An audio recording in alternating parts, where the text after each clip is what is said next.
Próxima pergunta. Quando o pai, mãe ou responsável legal não aceita que o filho ou filha busque ajuda, este responsável também é punido? Espero que sim. Sim, se no momento em que há conivência, em que várias vezes acontece isso. Nós tínhamos agora uma menina de 7 anos também com sífilis. Ela chega, ela relatou para a mãe,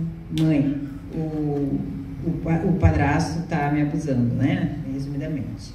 E aí a mãe estava grávida já de outro filho, deu um nervosismo na mulher, foi internada e deixou a criança sozinha com o predador na casa, ele cuidando. Se intensificaram os abusos, voltou e aí reiterou a criança reiterou, mãe está me abusando, e aí ela tomou as providências. Quando fica um coautor, quando fica também conivente, quando a criança sabe e aquele responsável nada faz. O silêncio traz a conivência e sim, a possibilidade da responsabilização por atos criminosos também. Muito obrigado. Próxima pergunta. Como observar o abuso em crianças não verbais com transtorno do espectro autista, por exemplo, e qual condução? Como conduzir? Bom, falando anteriormente, né, o quão importante é a gente pensar sobre a psicofobia quando pensar sobre o transtorno do espectro autista, né? São crianças que têm toda uma particularidade nas suas relações interpessoais.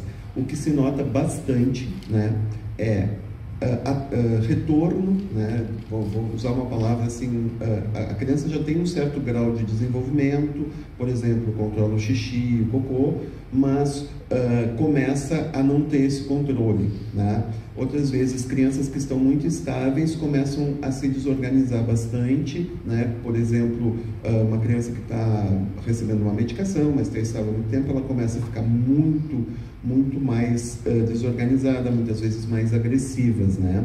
Um outro detalhe bem importante que a gente observa é que aquela criança, já que ela não tem as suas questões de desenvolvimento tão bem elaboradas, ela começa com movimentos e atitudes mais sexualizadas, né? Então a masturbação aumenta bastante, ela começa a manipular bastante os seus órgãos genitais, tanto meninos quanto meninas, e também, muitas vezes, né, que é uma maneira que o autista consegue ter um certo controle da sua ansiedade, ele começa ele piora os seus movimentos estereotipados, tá?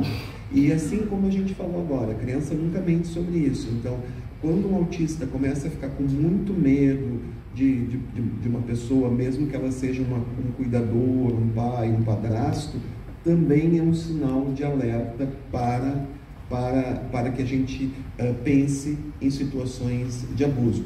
Tanto físico, tá, pessoal? Porque o autista, ele é muito, pelas dificuldades todas, ele é muito vítima de abuso físico e também sexual, tá? Então a gente tem que ficar bem atento a essas mudanças, tá? Que eu acabei de falar para vocês. Perfeito. Próxima pergunta.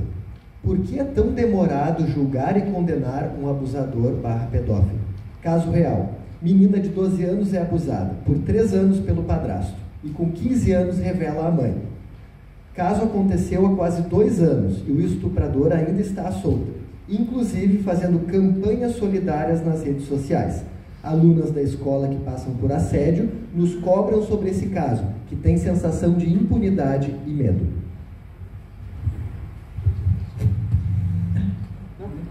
Ainda nós temos muita dificuldade, principalmente no que se refere a perícias, perícia psíquica, tá? O ideal seria um CRAI em cada região policial que se marcasse essas perícias psíquicas com mais rapidez. Tem regiões que demoram meses e o tempo é muito complicado.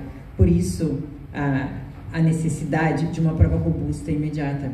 Essa função do libertar é isso. Quando uma criança me revela, em revelação espontânea, eu pergunto várias peculiaridades. Ele me dava um pirulito que ele pegava num pote rosa. Aí a gente pega o delegado, pede mandado, eu vou lá e aprendo o pote rosa.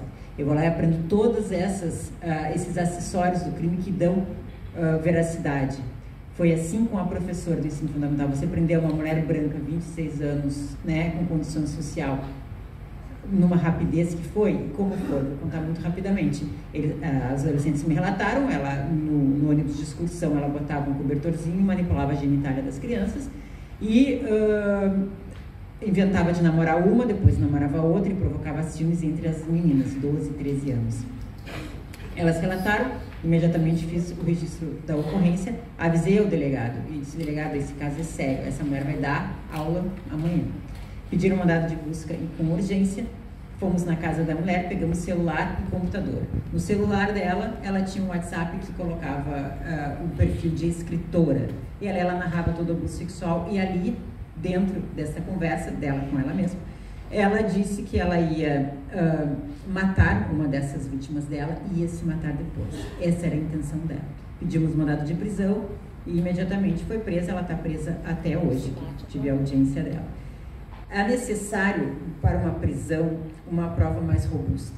Então, às vezes, como já se passou 3 anos, né? A menina demorou 3 anos para contar. O padrasto está ali.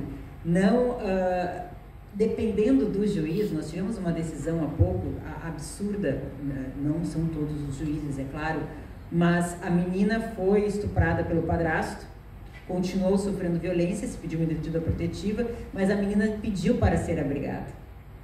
Ela foi abrigada e foi indeferida a prisão preventiva, porque afinal a menina não estava mais em contato com o padrasto, ou seja, a menina estava presa num abrigo.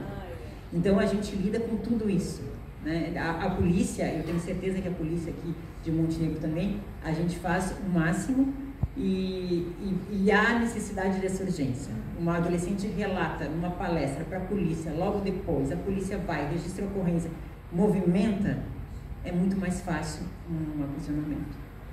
Então, é que às vezes passa muito tempo. Eu lembrei de um relato, eu não estava presente, mas me relataram, que era um caso muito grave que estava sendo acompanhado, que era uma criança que estava sendo estuprada, tinha 2, 3 anos, pelo pai. E o juiz disse assim na audiência: não, isso aqui é muito absurdo para ser verdade.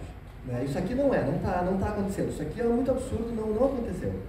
Daí aquela questão de não querer olhar para a realidade, querer se proteger daquela dor, de perceber que sim, a realidade é essa.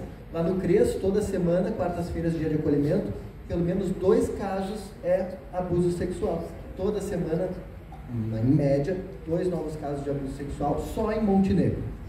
Bom, e com relação a essa situação que a Bianca falou, eu tenho um caso, de novo, né, vou colocar para vocês, que a vítima, né, a mãe e a vítima que fizeram a denúncia, e que foi um dos casos mais horríveis dentro desse processo da psicofobia, e que eu realmente eu acho que ali as questões ali foram muito mais complicadas. Era uma mãe, que era minha paciente, tá? Um caso muito grave de transtorno afetivo bipolar, mas muito grave mesmo, genético, não tinha nenhum gatilho com relação melhor. O abusador também abusava dessa mãe, mas do ponto de vista de ofender, de louca, etc. Aquelas coisas bem usuais dentro da psicofobia. E essa mãe, ela me relatou uma primeira vez.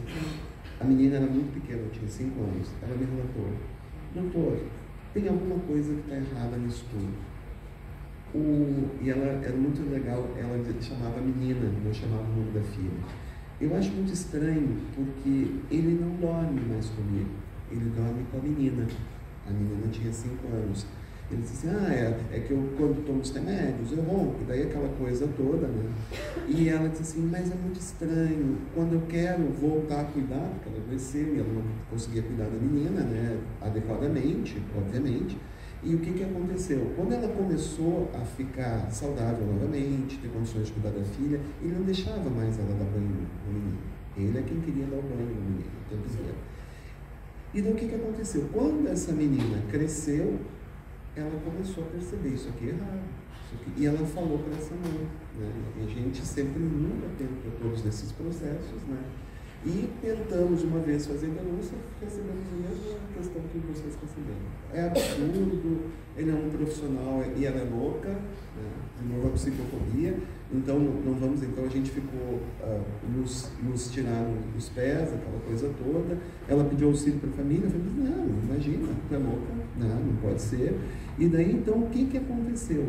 Nós temos o relato de uma mãe, invalidada pela sua doença psiquiátrica, e nós tínhamos o relato de uma menor.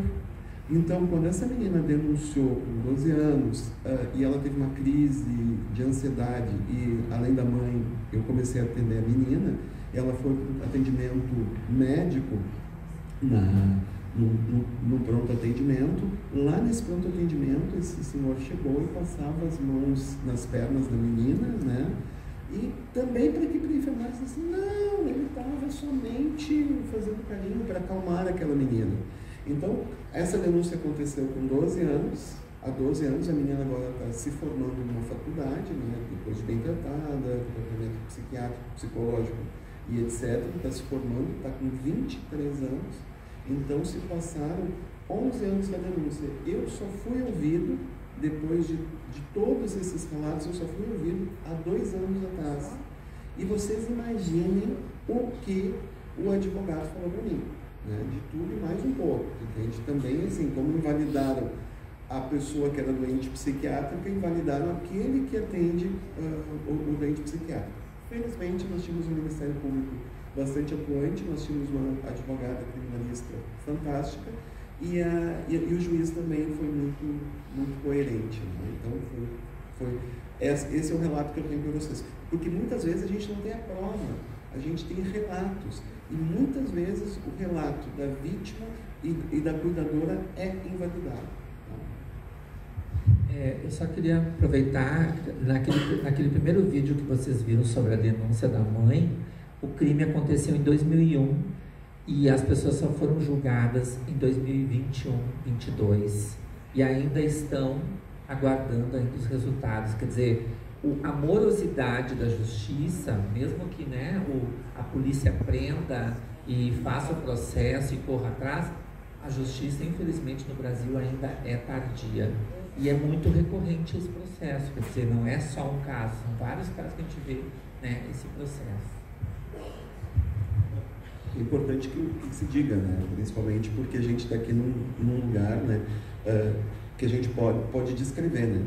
Se eu não tivesse o auxílio dos advogados de defesa, porque geralmente tem, e dos criminalistas, olha, porque muitas vezes a gente fala que o advogado, defesa, fala, mas a outra parte é espetacular e muitas vezes tem que levantar as provas, porque já se passaram muitos anos, a força policial não tem mais acesso, então é importante também, né, que se fale que sim, existem os dois lados da moeda e que os defensores públicos e os defensores da vítima, né, os advogados, eles têm um papel importantíssimo nesse cuidado até comigo, porque vocês imaginem, né, a gente sai arrasado, né, a gente coloca embaixo do rabo do cachorro, né, eu saio arrasado de lá, né, se não tem aquela advogada, aquele advogado criminalista lá diz, doutor, que legal que o senhor falou, por exemplo, o juiz gostou muito do que o senhor falou, eu acho que vai ser importante o que o senhor disse, se não tiver um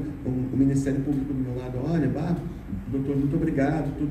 A gente sai assim, quase que sem vontade de fazer de novo, né? É muito assustador, né?